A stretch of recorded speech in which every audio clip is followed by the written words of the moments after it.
ಶ್ರೀ ಗುರುಭ್ಯೋ ನಮಃ. ದತ್ತಾತ್ರೇಯಂ ಶಿವಂ ಶಾಂತಂ ಸಚ್ಚಿದಾನಂದಮದ್ವಯಂ ಆತ್ಮರೂಪಂ ಪರಮದಿವ್ಯಂ ಅವಧೂತಮುಪಾಸ್ಮಹೆ. ಶ್ರೀಮಾತ್ರೇ ನಮಃ. ನಮಸ್ಕಾರ ವೀಕ್ಷಕರೇ, ವಿನಾಯಕ್ ಆಸ್ಟ್ರೋಟಾಕ್ಸ್ಗೆ ತಮಗೆಲ್ಲರಿಗೂ ಆಧಾರದ ಸ್ವಾಗತ. ನಮ್ಮ ಈ ಮಾಸ ಭವಿಷ್ಯ ಕಾರ್ಯಕ್ರಮವನ್ನು ಒಳ್ಳೆ ರೀತಿಯಾದಂತಹ ಪ್ರೀತಿಯಿಂದ ಪ್ರೋತ್ಸಾಹ ಕೊಟ್ಟಿದ್ದೀರಿ. ನಿಮ್ಮ ಪ್ರೋತ್ಸಾಹಕ್ಕೆ ನಾನು ಆಭಾರಿಯಾಗಿದ್ದೇನೆ. ಅದೇ ರೀತಿಯಾಗಿ ಇವತ್ತಿನ ದಿವಸ ಆಗಸ್ಟ್ ತಿಂಗಳಿನಲ್ಲಿ ಗೃಹಸ್ಥಿತಿಯಲ್ಲಿ ಗ್ರಹಗಳು ಬದಲಾಗುವಾಗ ನಮ್ಮ ಮೇಲೆ ಬರಬಹುದಾದಂತಹ ಫಲಾನುಫಲಗಳು ಅಂದರೆ ಗೋಚಾರ ಫಲ ಯಾವ ರೀತಿ ಇದೆ ಅಂತ ಹೇಳುವಂಥದ್ದನ್ನು 12 ರಾಶಿಗಳನ್ನು ಇವತ್ತಿನ ದಿವಸ ತಿಳಿದುಕೊಳ್ಳುವ. ವೃಷಭ ರಾಶಿ.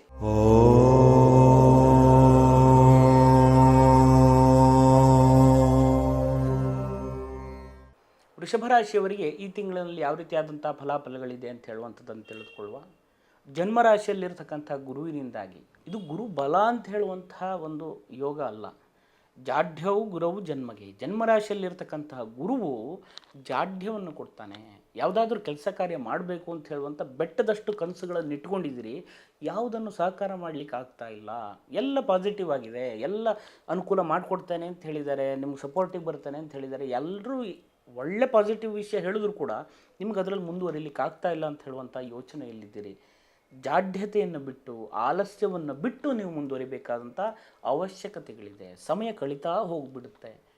ಈ ಒಳ್ಳೆಯ ಸಮಯವನ್ನು ನಿಮ್ಮ ಸದುಪಯೋಗಕ್ಕೆ, ಸಕಾರಾತ್ಮಕವಾಗಿರ್ತಕ್ಕಂಥ ಕಾರ್ಯಗಳಿಗೆ ಬಳಸ್ಕೊಂಡಷ್ಟು ಒಳ್ಳೆಯದು ಅಂತ ಹೇಳುವಂಥದ್ದು ಕಂಡುಬರುತ್ತೆ ವೀಕ್ಷಕರೇ. ಅದೇ ರೀತಿ ಜನ್ಮರಾಶಿಗೆ ಕುಜನು ಬರುವಾಗ ವಿಲಗ್ನೆ ಕುಜೆ ದಂಡ ಲೋಹಾಗ್ನಿ ಭೀತಿ. ಲೋಹಗಳಿಂದ, ಅಗ್ನಿಯಿಂದ, ದಂಡಗಳಿಂದ ಇದರಿಂದ ಆಪತ್ತುಗಳು ಬರುವಂಥ ಸಾಧ್ಯತೆಗಳಿರುತ್ತೆ. ಲೋಹ ಅಂತ ಕಬ್ಬಿಣದ್ದು ಇರಬಹುದು, ಇನ್ನಿತರ ಲೋಹಗಳಿಂದ ಸ್ವಲ್ಪ ಜಾಗ್ರತೆಯಿಂದಿರಿ. ಅದಕ್ಕೆ ಸಂಬಂಧಪಟ್ಟಿರ್ತಕ್ಕಂಥ ಕೆಲಸ ಕಾರ್ಯಗಳನ್ನು ಮಾಡುವವರಿದ್ದಾರೆ, ಅವರು ಕೂಡ ತುಂಬ ಜಾಗ್ರತೆಯಿಂದಿರಿ. ಅಗ್ನಿಗೆ ಸಂಬಂಧಪಟ್ಟಿರ್ತಕ್ಕಂಥ ಕೆಲಸ ಕಾರ್ಯಗಳು, ಅಡಿಗೆಯ ಕೆಲಸ ಇರಬಹುದು, ನಾನಾ ರೀತಿಯಾಗಿ ಅಗ್ನಿ ಇಲ್ಲದೆ ಯಾವ ಕೆಲಸವೂ ಕೂಡ ಆಗಲ್ಲ. ಪ್ರತಿನಿತ್ಯ ಜೀವನದಲ್ಲಿ ಅಗ್ನಿಯ ಒಂದು ಅವಶ್ಯಕತೆ ನಮಗೆ ಇದ್ದೇ ಇರುತ್ತೆ. ವಾಹನದಲ್ಲಿಯೂ ಕೂಡ ಅಗ್ನಿಯ ಚಲನೆಯಿಂದ, ಅಗ್ನಿಯ ಒಂದು ಶಕ್ತಿಯಿಂದಾಗಿಯೇ ವಾಹನ ಚಲಿಸುವಂಥದ್ದು. ಮತ್ತು ದಂಡ ಅಂತ ಹೇಳಿದರೆ ಕೆಲವಷ್ಟು ಲೋಹದ ದಂಡಗಳಿರಬಹುದು ಅಥವಾ ಮರದ ದಂಡಗಳಿರಬಹುದು. ಇದರಿಂದ ಮಕ್ಕಳು ಆಟ ಆಡುವಾಗಿರಬಹುದು, ಮನೆಯಲ್ಲಿರಬಹುದು, ಏನೋ ಬಳಕೆ ಬೇಕಾಗಿ ತಂದಿಟ್ಕೊಂಡಿರ್ತೀರಿ, ಅದು ನಿಮಗೆ ಆಪತ್ತುಗಳು ಬರುವಂಥ ಸಾಧ್ಯತೆಗಳಿರುತ್ತೆ. ಸ್ವಲ್ಪ ಜಾಗ್ರತೆಯಿಂದಿರಿ. ಆರೋಗ್ಯದ ವಿಷಯದಲ್ಲಿ ಸ್ವಲ್ಪ ಜಾಗ್ರತೆ ಅವಶ್ಯಕತೆ ಈ ಸಂದರ್ಭದಲ್ಲಿರುತ್ತೆ. ಮುಖದ ಭಾಗದಲ್ಲಿ ಸ್ವಲ್ಪ ನೋವುಗಳು ಬರುವಂಥದ್ದು, ಗಂಟಲು ನೋವು ಬರುವಂಥದ್ದು, ಅಲರ್ಜಿಗಳು ಬರುವಂಥದ್ದು ಇತ್ಯಾದಿಗಳ ಸಾಧ್ಯತೆಗಳಿರುತ್ತೆ.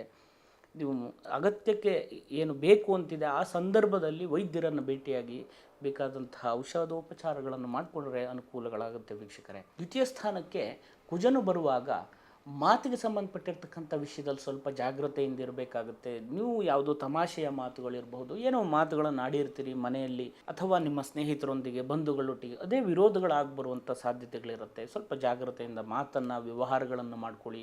ವಾದ ವಿವಾದಗಳು ಕೂಡ ಬರುವಂಥ ಸಾಧ್ಯತೆಗಳಿರುತ್ತೆ. ದುಡ್ಡಿನ ವಿಷಯದಲ್ಲಿ ಸ್ವಲ್ಪ ಜಾಗ್ರತೆಯಿಂದಿರಿ. ಮೋಸಗಳಾಗುವಂಥ ಸಾಧ್ಯತೆಗಳಿರುತ್ತೆ. ಇವತ್ತು ಕೊಡ್ತೇನೆ, ನಾಳೆ ಕೊಡ್ತೇನೆ ಅಂಥೇಳಿ ನೀವು ಕಷ್ಟದಲ್ಲಿದ್ದರೂ ಸಹಾಯ ಮಾಡಿರ್ತೀರಿ, ನಿಮಗದು ತೊಂದರೆ ಆಗುವಂಥ ಸಾಧ್ಯತೆಗಳಿರುತ್ತೆ. ಸ್ವಲ್ಪ ಜಾಗ್ರತೆಯಿಂದ ಮುಂದುವರೆದಷ್ಟು ಅನುಕೂಲ ಅಂತ ಹೇಳುವಂಥದ್ದು ಕಂಡುಬರುತ್ತೆ. 3ನೇ ಸ್ಥಾನದಲ್ಲಿರ್ತಕ್ಕಂಥ ರವಿಯಿಂದಾಗಿ ಒಳ್ಳೆ ರೀತಿಯಾದಂಥ ಫಲವನ್ನು ನೀವು ನಿರೀಕ್ಷೆ ಮಾಡಬಹುದು. ಸಹೋದರರಿಂದ ಒಳ್ಳೆ ರೀತಿಯಾದಂಥ ಫಲ ಅಂದರೆ ಒಳ್ಳೆ ಸಪೋರ್ಟ್ ಇರುತ್ತೆ ಈ ಸಂದರ್ಭದಲ್ಲಿ. ಮೊದಲು ಏನಾದರೂ ಮಾತುಗಳಿಂದ ಅಥವಾ ಕೃತಿಗಳಿಂದ, ಯಾವುದೋ ವಿಷಯಗಳಿಂದ, ಸಣ್ಣ ಪುಟ್ಟ ವಿಷಯಗಳನ್ನು ಮನಸ್ತಾಪವಾಗಿ ಇಟ್ಟುಕೊಂಡು ಬಂದಿದ್ದರೆ ಈ ಸಂದರ್ಭದಲ್ಲಿ ತೀರ್ಮಾನ ಆಗುವಂಥ ಎಲ್ಲ ಯೋಗ ಕೂಡ ಇರುತ್ತೆ. ಅದೇ ರೀತಿಯಾಗಿ ನಿಮಗೆ ಸಪೋರ್ಟ್ ಕೂಡ ಸಹೋದರ ಸಹೋದರಿಯರಿಂದಲೂ ಕೂಡ ಸಿಗುವಂಥ ಎಲ್ಲ ಯೋಗ ಕೂಡ ಈ ಸಂದರ್ಭದಲ್ಲಿರುತ್ತೆ ವೀಕ್ಷಕರೇ. ಕಣ್ಣಿನ ಆರೋಗ್ಯದಲ್ಲಿ ಸ್ವಲ್ಪ ಜಾಗ್ರತೆ ಇರಬೇಕು. ಸ್ವಲ್ಪ ಆರೋಗ್ಯದ ಬಗ್ಗೆ ಗಮನವನ್ನು ಕೊಟ್ಟಷ್ಟು ಅನುಕೂಲ ಅಂತ ಹೇಳುವಂಥದ್ದು ಕಂಡುಬರುತ್ತೆ. ಇನ್ನು 4ನೇ ಸ್ಥಾನದಲ್ಲಿ ರವಿಯ ಒಂದು ಚಲನೆಯಿಂದಾಗಿ ಸರ್ಕಾರಿ ಉದ್ಯೋಗ ಮಾಡುವವರಿಗೆ ಅಥವಾ ಸರ್ಕಾರಕ್ಕೆ ನಿಮ್ಮ ಒಂದು ಮನವಿಯನ್ನು ಗೃಹ ಸೌಲಭ್ಯಕ್ಕೋಸ್ಕರವಾಗಿ ಏನಾದರೂ ಸಲ್ಲಿಸಿದರೆ ಅದು ನಿಮ್ಗೆ ಅಂಗೀಕಾರ ಆಗುವಂಥ ಯೋಗಗಳಿದೆ. ಸೈಟ್ ಸಿಗ್ಬೋವಂಥ ವಿಷಯವೋ ಅಥವಾ ಜಾಗವನ್ನು ಇರಬಹುದು ಅಥವಾ ಅದಕ್ಕೆ ಸಂಬಂಧಪಟ್ಟಿರ್ತಕ್ಕಂಥ ದಾಖಲೆಗಳನ್ನು ಸರಿ ಮಾಡಿಕೊಳ್ಬೇಕು ಅಂತ ಹೇಳುವಂಥ ಪ್ರಯತ್ನದಲ್ಲಿ ತುಂಬ ಸಮಯದಿಂದ ಅಲ್ದಾಡ್ತಾ ಇದ್ದರೆ ಅದು ನಿಮ್ಗೆ ಸಹಕಾರ ಆಗುವಂಥ ಯೋಗಗಳಿರುತ್ತೆ. ನೂತನವಾಗಿ ಭೂಮಿಯನ್ನು ಖರೀದಿ ಮಾಡುವಂಥ ಯೋಗ ಕೂಡ ಈ ಸಂದರ್ಭದಲ್ಲಿದೆ ಅಂತ ಹೇಳುವಂಥದ್ದು ಕಂಡುಬರುತ್ತೆ. ವಾಹನವನ್ನು ಖರೀದಿ ಮಾಡುವಂಥ ಯೋಗ ಕೂಡ ಈ ಸಂದರ್ಭದಲ್ಲಿರುತ್ತೆ.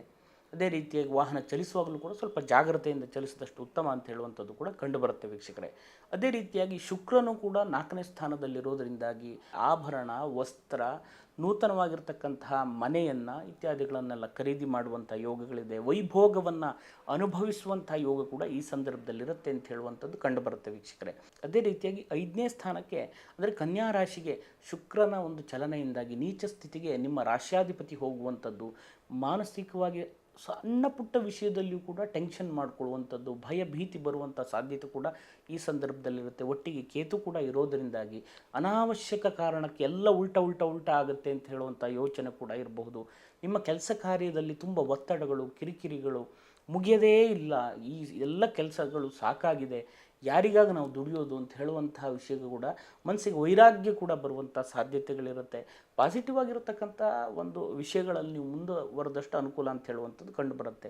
ಮನಸ್ಸನ್ನು ಬೇಗ ನೆಗೆಟಿವ್ ಆವರಿಸ್ಬಿಡುತ್ತೆ. ಹಾಗಾಗಿ ಪಾಸಿಟಿವ್ ಆಗಿದ್ದುಕೊಂಡು ಮುಂದುವರಿಯಿರಿ, ಅನುಕೂಲ ಆಗುತ್ತೆ ಅಂತ ಹೇಳುವಂಥದ್ದು ಕಂಡುಬರುತ್ತೆ ವೀಕ್ಷಕರೇ. ಅದೇ ರೀತಿ 6ನೇ ಸ್ಥಾನವನ್ನು ನೋಡೋದಾದರೆ 6ನೇ ಸ್ಥಾನಾಧಿಪತಿ ಆಗಿರ್ತಕ್ಕಂಥ ಶುಕ್ರ ನೀಚ ಸ್ಥಿತಿಗೆ ಬರೋದ್ರಿಂದಾಗಿ ಋಣಗಳು ಜಾಸ್ತಿ ಆಗುವಂಥ ಸಾಧ್ಯತೆಗಳಿರುತ್ತೆ.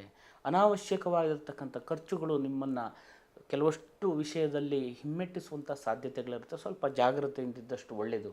ಇನ್ನು ತಿರುಗಾಟಗಳು ಕೂಡ ಅನಾವಶ್ಯಕವಾಗಿ ಕೆಲವಷ್ಟು ತಿರುಗಾಟಗಳು ಬರುತ್ತೆ. ದುರ್ವ್ಯಸನ, ದುರಾಚಾರಗಳು ಕೂಡ ನಿಮ್ಮನ್ನು ಆವರಿಸ್ಕೊಳ್ಳುವಂಥ ಸಾಧ್ಯತೆಗಳಿರುತ್ತೆ. ಕೆಟ್ಟ ಜನರ ಸಹವಾಸದಿಂದ ಆದಷ್ಟು ದೂರ ಇದ್ದಷ್ಟು ಒಳ್ಳೆಯದು ಅಂತ ಹೇಳುವಂಥದ್ದು ಕಂಡುಬರುತ್ತೆ ವೀಕ್ಷಕರೇ. ಇನ್ನು ವಿವಾಹಕ್ಕೋಸ್ಕರವಾಗಿ ಪ್ರಯತ್ನ ಮಾಡ್ತಾ ಇದ್ದೀರಿ, ಸಂಬಂಧಗಳನ್ನು ಹುಡುಕ್ತಾ ಇದ್ದೀರಿ ಅಂತಾದರೆ ಒಳ್ಳೆ ಸಂಬಂಧಗಳು ಕೂಡಿ ಬರುವಂಥ ಯೋಗ ಈ ಸಂದರ್ಭದಲ್ಲಿರುತ್ತೆ ಅಂತ ಹೇಳುವಂಥದ್ದು ಕಂಡುಬರುತ್ತೆ ವೀಕ್ಷಕರೇ. ಇನ್ನು 8ನೇ ಸ್ಥಾನವನ್ನು ನೋಡೋದಾದರೆ 8ನೇ ಸ್ಥಾನಾಧಿಪತಿ ಆಗಿರತಕ್ಕಂತಹ ಗುರುವು ನಿಮ್ಮ ಜನ್ಮ ರಾಶಿಯಲ್ಲಿರುವಂಥದ್ದು ಒಳ್ಳೆಯ ರೀತಿಯಾದಂಥ ಫಲವನ್ನು ಈ ಸಂದರ್ಭದಲ್ಲಿ ಅನುಭವಿಸುವಂಥ ಎಲ್ಲ ಯೋಗ ಕೂಡ ಇರುತ್ತೆ ವೀಕ್ಷಕರೇ. ಇನ್ನು ಉದ್ಯೋಗದ ವಿಷಯದಲ್ಲಿಯೂ ಕೂಡ ನಾನು ಈಗ ಹೇಳಿರುವ ರೀತಿಯಲ್ಲೇ ಒಳ್ಳೆಯ ಪ್ರತಿಫಲವನ್ನು ಈ ತಿಂಗಳಿನ ಕೊನೆಯಲ್ಲಿ ನೀವು ನಿರೀಕ್ಷೆಯನ್ನು ಮಾಡಬಹುದು. ಈ ಸಂದರ್ಭ ಸ್ವಲ್ಪ ಜಾಗ್ರತೆಯಿಂದ ಹೋಗಬೇಕು. ಮಾಡ್ತಾ ಇರುವಂಥ ಕೆಲಸವನ್ನು ಅಥವಾ ಕಾರ್ಯಗಳನ್ನು ಯಾವ ಸ್ಥಿತಿಯಲ್ಲಿ ಹೋಗ್ತಾ ಇದೆ ಆ ಸ್ಥಿತಿಯಲ್ಲೇ ಹೋಗಿ, ಏನು ಟೆನ್ಷನ್ ಮಾಡ್ಕೊಳ್ಳೋಕ್ಕೆ ಹೋಗಬೇಡಿ. ಅಷ್ಟು ಅಗತ್ಯವಿದೆ ಅಥವಾ ಏನು ಇದನ್ನು ಮುಂದುವರಿಸ್ಕೊಂಡಾಗೆ ಹೋಗೋಕ್ಕಾಗಲ್ಲ ಅಂತ ಹೇಳುವಂಥ ಪರಿಸ್ಥಿತಿ, ತಲೆ ಮೇಲೆ ಕೈ ಹೊತ್ಕೊಳ್ಳುವಂಥ ಪರಿಸ್ಥಿತಿ ಬಂದಿದೆ ಅಂತ ಆದಲ್ಲಿ ಸೂಕ್ತ ದೈವಜ್ಞರಲ್ಲ ಜ್ಯೋತಿಷಿಗಳಲ್ಲಿ ನಿಮ್ಮ ಜಾತಕಗಳನ್ನು ಅಥವಾ ಪ್ರಶ್ನೆ ಮುಖಾಂತರವಾಗಿ ಏನಾದರೂ ತೊಂದರೆ ತಾಪತ್ರೆಗಳು ಬಂದಿದೆಯಾ ಅಂತ ಹೇಳುವಂಥ ವಿಷಯವನ್ನು ಸರಿಯಾದಂಥ ಪರಿಶೀಲನೆ ಮಾಡಿಕೊಂಡು ಬೇಕಾದಂಥ ಪರಿಹಾರವನ್ನು ಮಾಡಿಕೊಳ್ಳಿ. ಇದರಿಂದ ಸರಿಯಾದಂಥ ಒಂದು ಪ್ರತಿಫಲ ನಿಮಗೆ ಸಿಗುತ್ತೆ ಅಂತ ಹೇಳುವಂಥದ್ದು ಕಂಡುಬರುತ್ತೆ ವೀಕ್ಷಕರೇ. ಇನ್ನು ಲಾಭಸ್ಥಾನವನ್ನು ನೋಡೋದಾದರೆ ಲಾಭಸ್ಥಾನದಲ್ಲಿರ್ತಕ್ಕಂಥ ರಾಹುವಿನಿಂದಾಗಿ ನಿಮ್ಮ ಒಂದು ಕಷ್ಟದ ಜೀವನ ಅಥವಾ ಕಷ್ಟದ ಕೆಲಸ ಕಾರ್ಯ ಎಷ್ಟು ಶ್ರಮಪಟ್ಟು ಮಾಡಿರ್ತೀರಿ ಅದಕ್ಕೆ ತಕ್ಕನಾದಂಥ ಪ್ರತಿಫಲವನ್ನು ಕೂಡ ನೀವು ಗಳಿಸಿರ್ತೀರ. ಇದು ಅನ್ಯರ ಪಾಲಾಗುವಂಥ ಸಾಧ್ಯತೆಗಳಿರುತ್ತೆ. ಸ್ವಲ್ಪ ಜಾಗ್ರತೆ ಇದ್ದೀರಿ. ಅಥವಾ ಆ ವಿಷಯದಲ್ಲಿ ನೀವು ನಿರ್ಧಾರಗಳನ್ನು ವ್ಯತ್ಯಾಸಗಳನ್ನು ಮಾಡಿಕೊಳ್ಳೋದ್ರಿಂದಾಗಿ, ಅಂದರೆ ಬಂದಂತಹ ದುಡ್ಡನ್ನು ಅನಾವಶ್ಯಕವಾಗಿ ಖರ್ಚು ಮಾಡುವಂಥದ್ದು ಅಥವಾ ಬೇರೆ ರೀತಿ ಡೈವರ್ಟ್ ಮಾಡುವಂಥ ಸಾಧ್ಯತೆ ಇರುತ್ತೆ. ಸ್ವಲ್ಪ ಯೋಚನೆ ಮಾಡಿ ಮುಂದುವರಿ. ಕೈಗೆ ದುಡ್ಡು ಸಿಕ್ಕಿದೆ ಅಂತ ತಕ್ಷಣ ಖರ್ಚು ಮಾಡುವಂಥದ್ದಲ್ಲ. ಸ್ವಲ್ಪ ಉಳಿಸ್ಕೊಳ್ಳಿಕ್ಕಿರತಕ್ಕಂಥ ಸೇವಿಂಗ್ಸ್ ಮಾಡ್ಕೊಳ್ಳಿಕ್ಕಿರತಕ್ಕಂಥ ವ್ಯವಸ್ಥೆಗಳನ್ನು ಮಾಡಿಕೊಂಡಷ್ಟು ಉತ್ತಮವಾಗಿರುತ್ತೆ ಅಂತ ಹೇಳುವಂಥದ್ದು ಕಂಡುಬರುತ್ತೆ ವೀಕ್ಷಕರೇ. ಇದಿಷ್ಟೆಲ್ಲ ಒಳ್ಳೆಯ ಫಲಗಳಿದ್ದರೂ ಕೂಡ ಅಲ್ಪ ಸ್ವಲ್ಪ ದೋಷ ಫಲಗಳು ಕೂಡ ನಿಮಗಿದೆ ಈ ತಿಂಗಳಿನಲ್ಲಿ.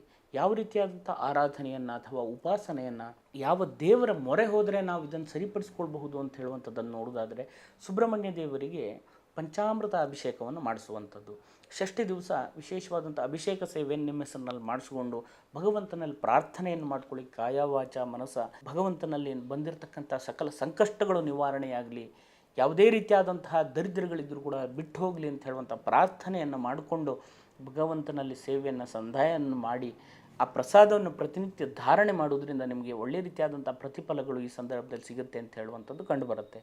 ಇನ್ನೂ ಹೆಚ್ಚಿನದಾಗಿರ್ತಕ್ಕಂಥ ಫಲಗಳು ನಿಮಗೆ ಸಿಗಲಿ ಅಂತ ಹೇಳುವಂಥ ಪ್ರಾರ್ಥನೆಯನ್ನು ನನ್ನ ಆರಾಧ್ಯ ದೇವರಲ್ಲಿ ಕೂಡ ನಾನು ಮಾಡ್ತೇನೆ. ತಮಗೆಲ್ಲರಿಗೂ ಒಳ್ಳೆಯದಾಗಲಿ. ನಮಸ್ಕಾರ. ಶುಭಂ ಭೂಯಾತ್. ವೀಕ್ಷಕರೇ, ಈ ವಿಡಿಯೋ ಇಷ್ಟ ಆದಲ್ಲಿ ಲೈಕ್ ಮಾಡಿ, ಶೇರ್ ಮಾಡಿ, ಸಬ್ಸ್ಕ್ರೈಬ್ ಮಾಡಿ. ಒಳ್ಳೆ ರೀತಿಯಾದಂಥ ಪ್ರೋತ್ಸಾಹವನ್ನು ಕೊಟ್ಟಿದ್ದೀರಿ. ನಿಮ್ಮೆಲ್ಲ ಪ್ರೋತ್ಸಾಹಕ್ಕೆ ನಾನು ಆಭಾರಿಯಾಗಿದ್ದೇನೆ. ಜ್ಯೋತಿಷಕ್ಕೆ ಸಂಬಂಧಪಟ್ಟಿರಬಹುದು, ತಂತ್ರಶಾಸ್ತ್ರಗಳಿಗೆ ಸಂಬಂಧಪಟ್ಟಿರಬಹುದು, ಆಧ್ಯಾತ್ಮಕ್ಕೆ ಸಂಬಂಧಪಟ್ಟಿರಬಹುದು, ಯಾವುದೇ ಸಲಹೆಗಳನ್ನು ಕೇಳಬೇಕು ಅಂತಿದ್ದರೆ ಖಂಡಿತವಾಗಿ ನೇರವಾಗಿ ಬಂದು ಕೇಳುವಂತಹ ಒಂದು ಪ್ರಯತ್ನ ಮಾಡಿದರೆ ಅದಕ್ಕೆ ಸರಿಯಾದಂಥ ಪ್ರತಿಫಲಗಳು ಸಿಗುತ್ತೆ. ಅದನ್ನು ಬಿಟ್ಟು ಫೋನ್ನಲ್ಲಿ ನೀವು ಆಗಾಗ ಫೋನ್ ಮಾಡಿ ನಿಜವಾಗಿ ಯಾರಿಗೆ ಸಮಸ್ಯೆ ಇದೆ ಅವರು ನೇರವಾಗಿ ಬನ್ನಿ, ಸರಿಯಾದಂಥ ಪರಿಹಾರವನ್ನು ತಗೊಳ್ಳಿ. ಈಗಾಗಲೇ ಸಾಕಷ್ಟು ಜನ ತಗೊಂಡಿದ್ದಾರೆ. ಅದೇ ರೀತಿಯಾಗಿ ಫೋನ್ನಲ್ಲಿ ಸಾಕಷ್ಟು ಜನ ನೀವು ನೋಡಿರ್ಬೋದು, 24 ಗಂಟೆಲಿ ಪರಿಹಾರ, 3 ಗಂಟೆಲಿ ಪರಿಹಾರ, 1 ಗಂಟೆಲಿ ಪರಿಹಾರ, ಇವೆಲ್ಲ ಸೋಕಾಳ್ ಜ್ಯೋತಿಷ್ಯರು ಅವರೆಲ್ಲ ನಮಸ್ಕಾರ, ಅವ್ರ ಬಗ್ಗೆ ನಾನು ಏನೂ ಮಾತಾಡಲ್ಲ. ನಿಮಗೆ ಸರಿಯಾದಂಥ ಮಾರ್ಗದರ್ಶನ ಬೇಕು ಅಂತಿದೆಯೋ, ಸರಿಯಾದಂಥ ದೈವಜ್ಞರಲ್ಲಿ ನೇರವಾಗಿ ಹೋಗಿ ಕೇಳಿಕೊಂಡು ಸರಿಯಾದಂಥ ಪರಿಹಾರವನ್ನು ಮಾಡಿಕೊಂಡ್ರೆ ಖಂಡಿತವಾಗಿ ಇದರಲ್ಲಿ ಫಲ ಸಿಗುತ್ತೆ. ದೇವರ ಅನುಗ್ರಹ ಸದಾಕಾಲ ನಿಮ್ಮ ಮೇಲಿರಲಿ. ಒಳ್ಳೆಯದಾಗಲಿ. ಶುಭಂ ಭೂಯಾತ್.